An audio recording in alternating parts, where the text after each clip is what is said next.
How are you? Nice to see you. Please welcome, I'm going to take a seat on the end there, Jess. Please welcome the evil queen, Charlize Theron, is here.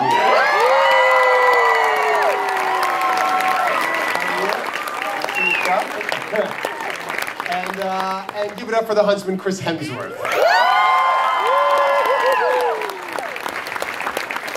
See ya. Have you in the middle here.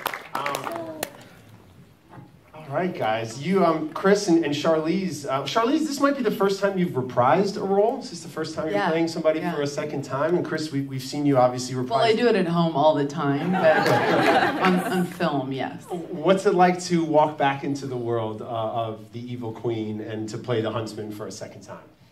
Well, first off, I died, so in the first one, so the idea of coming back was like, you guys are crazy. And then when they sent me the script, I thought they came up with it just didn't feel contrived to me, so I was really flattered. I see a lot of crowns and a lot of evil, hey, what's up?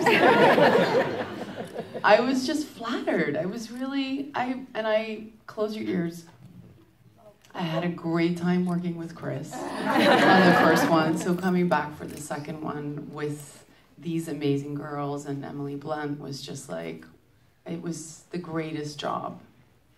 And Chris, for you to walk back into the huntsman's boots, how does the training for this character differ from some of the other action films we've seen you in over the years? Yeah, I mean, there had to be a continuity from the first film and the sort of, as far as the training went, the fighting style we had there, but we then changed his weapons. He had two smaller hatchets as opposed to the long axe. And then Jessica and I trained for a number of weeks and had to have also a continuity in the way we moved and fought.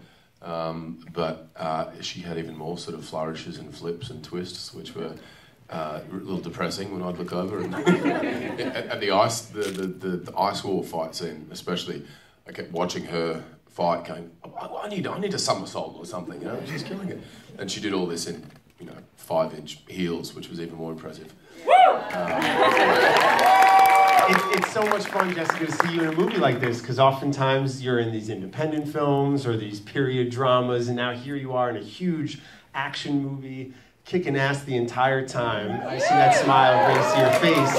How challenging were the stunts, and how did you train for the role? It was challenging, but I do all those small dramas and stuff, and I got to a point where I was so depressed. I was like, I keep doing these sad stories. I want to have a lot of fun, and I had so much fun on this movie. Like Chris said, I worked with someone Universal flew someone to New York for 2 weeks. I worked there, and then I did 3 weeks in London with the stunt team. Is that what you asked me? Do you get nervous when you're on a huge movie? I was nervous, especially because, I don't normally do these kind of films. I've always wanted to, but every time I got a script, it was like the damsel